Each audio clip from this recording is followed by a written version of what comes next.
नमस्कार दोस्तों, मैं हूं संजय वाजपेयी और आप देख रहे हैं खबरदार। वर्तमान के इस युग में, इस समय में लोगों को अपने निजी कामों से फुर्सत नहीं है। हर व्यक्ति अपने निजी स्वार्थ में लगा हुआ है, अपने निजी कामों में व्यस्त है।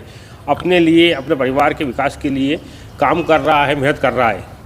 ऐसे में समाज के लिए या देश के सोचने के लिए लोगों के पास समय नहीं है। लेकिन कुछ ऐसे बिरले लोग हैं जो अभी भी समाज के लिए, इस देश के लिए सोच रहे हैं, उनके लिए कुछ करने की मंशा रख रहे हैं। ऐसे ही एक कर्मकांडी पंडित हमारे साथ हैं, दीपक दुबे जी, जो हिंदू समाज के में फैली कुरीति, जो जातिवादी कुरीति फैली है, उसको दूर करने के लिए, व अन्य जो कुरीतियाँ हैं, परेशानियाँ, उसको दूर करने के लिए इन्होंने संकल्प लिया है भागवत कथा करने का। यह लगातार कंटिन्यू भागवत कथा कर रहे हैं और 113 कथा अभी तक कर चुके हैं और अभी आगे भी और करने का इनका मन है। वो लगातार कर रहे हैं। इनका उद्देश्य एक ही कथा का कि यह हिंदू समाज में जो कुरीति फैली हुई है जातिवाद की, उसको समाप्त करें। हिंदू समाज में लोग आपस में सब प्रेम से रहें, भाईचारे से रहें और अभी जो अन्य कुरीति हैं वो भी दूर हों। तो आज हमारे साथ दीपक दुबे जी हैं, पंडित जी, कर्मकांडी, इनसे चर्चा करेंगे और पूछेंगे कि इनका क्या उद्देश्य है और कहाँ इन्होंने कथा करी है और कैसे ये कथा मैनेज कर रहे हैं इतनी, और आगे तक कैसे क्या करेंगे। तो दीपक दुबे जी बताइए कि आप जो कथा कर रहे हैं किस उद्देश्य से कर रहे हैं?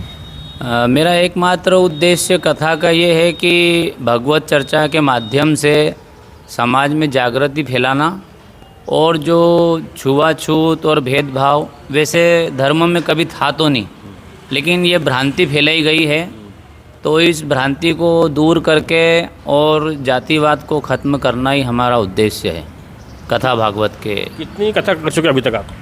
अभी तक हम 113 कथा शिव पुराण कर चुके हैं और 114 नंबर की कथा अभी ब्रह्मा कुंडी में हुई हमारी, और आगे भी आप सभी के आशीर्वाद से इस प्रकार से कथा ग्रामीण अंचल में भी, आदिवासी क्षेत्रों में भी हम करते हैं, तो जिसमें समाज के हर वर्ग के व्यक्ति को धर्म से जोड़ने का हमारा प्रयास है। आपने जेल के अंदर भी जाकर कथा कही है? हाँ, धार जेल में भी हमने भागवत कथा करी है।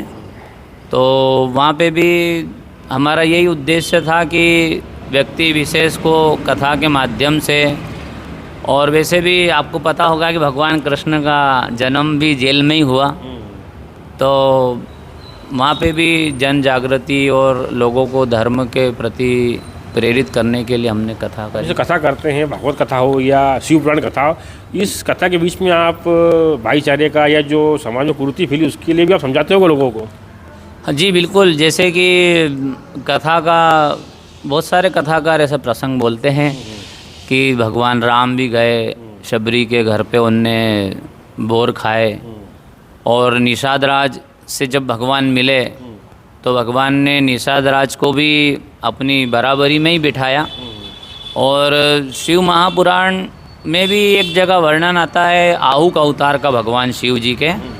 तो ऐसे समय समय पे जैसे महाभारत में भी वर्णन आता है कि मत्स्यगंधा से पाराशर ऋषि ने विवाह करा और उनके बेटे वेद व्यास जी हुए।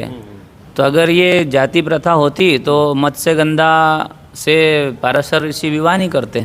जैसे कि आप बता रहे हैं कि अपने शास्त्रों में जातिवाद का या ऊंच नीच का कोई स्थान नहीं है, तो फिर ये कुरीति हिंदू समाज में फैली कैसे और कब से फैली, ये भी थोड़ा बता दीजिए दर्शकों को। देखिए, ये विशेष रूप से वर्ण व्यवस्था थी, और वर्ण व्यवस्था का एकमात्र उद्देश्य ये था कि किसी व्यक्ति को व्यवसाय और रोजगार के लिए आपस में लड़ना नहीं पड़े। जैसे MBA भी मैंने करा और M.Com भी करा, लेकिन मैंने वाणिज्य में भी यही पढ़ा है कि जो वर्क स्पेशलाइजेशन, कार्य कुशलता और विशेषता रहती है, तो हर वर्ण के व्यक्ति में ये नहीं हो सकती है। तो जैसे कि ब्राह्मण को दायित्व दिया गया था कि वो समाज में जागृति फैलाए, धर्म के प्रति लोगों को सच्चा मार्ग दिखाए। क्षत्रिय वर्ण को युद्ध कौशल में रखा गया, और वैश्य जो था उसका धर्म कथा भागवत में भी बताया है कि व्यवसाय करना, लेकिन व्यक्तिगत स्वार्थ से ऊपर उठ के करना। और मैं एक बहुत अच्छा उदाहरण बताता हूँ आपको। जैसे जब हम यज्ञ करते हैं, यज्ञ में 3 पेड़ी होती है, सबसे ऊपर ब्रह्मा जी, बीच में विष्णु जी और सबसे नीचे शिव जी। अब जबकि शिव जी को देवों के देव महादेव कहा है, लेकिन उनका स्थान ऊपर नहीं देते हुए नीचे क्यों दिया? क्योंकि जीवन में जो सबसे नीचे है वही आधार है। अगर अपन 10 मंजिल में से ऊपर की 9 मंजिल तोड़ दो तो नीचे एक बचेगी, लेकिन नीचे की एक मंजिल तोड़ दी जाए तो ऊपर कुछ भी नहीं बचेगा। जैसे पुरुष सूक्त में वर्णन आता है, ब्राह्मणोस्य मुखमासीद बाहुराजन्य कृतः उरु तदवेश पदभ्यागु शूद्रो अजायत, कि अर्थात विराट पुरुष के पैर से शूद्र वर्ण की उत्पत्ति हुई और जो ब्राह्मण है वो भगवान के मुंह से उत्पन्न हुआ। लेकिन देखो कितनी सुंदर व्यवस्था है कि जब हम माता पिता गुरु या किसी का भी चरण स्पर्श करते हैं तो अपना सिर उनके पैर में रखते हैं।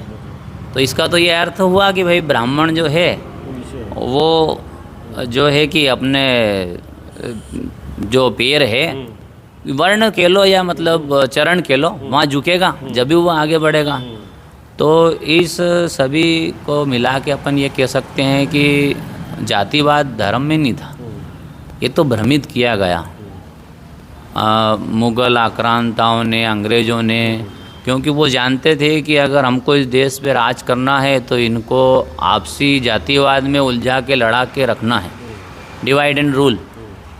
तो मैं आज भी देखो गांव में जाता हूँ और ग्रामीण लोगों में भी कथा के माध्यम से ही उनको यही जागृति बताता हूँ कि भाई हमारे पूर्वज एक थे और आगे भी एक ही रहेंगे, लेकिन हमको आपस में मिलजुल के रहना है, जब भी हम समाज का, देश का और धर्म का उद्धार कर सकते हैं। बड़ी अच्छी बात बताई पंडित जी ने एक चीज़ बताई कि ये MBA और M.Com किए हुए हैं, मतलब पढ़ लिख के इन्होंने नौकरी नहीं करी, इन्होंने धर्म का मार्ग को अपनाया और उस माध्यम से हिंदू समाज में जागृति फैला रहे हैं। ये बड़ी बात है आज के इस युग के अंदर, जिसमें समय नहीं लोगों के पास।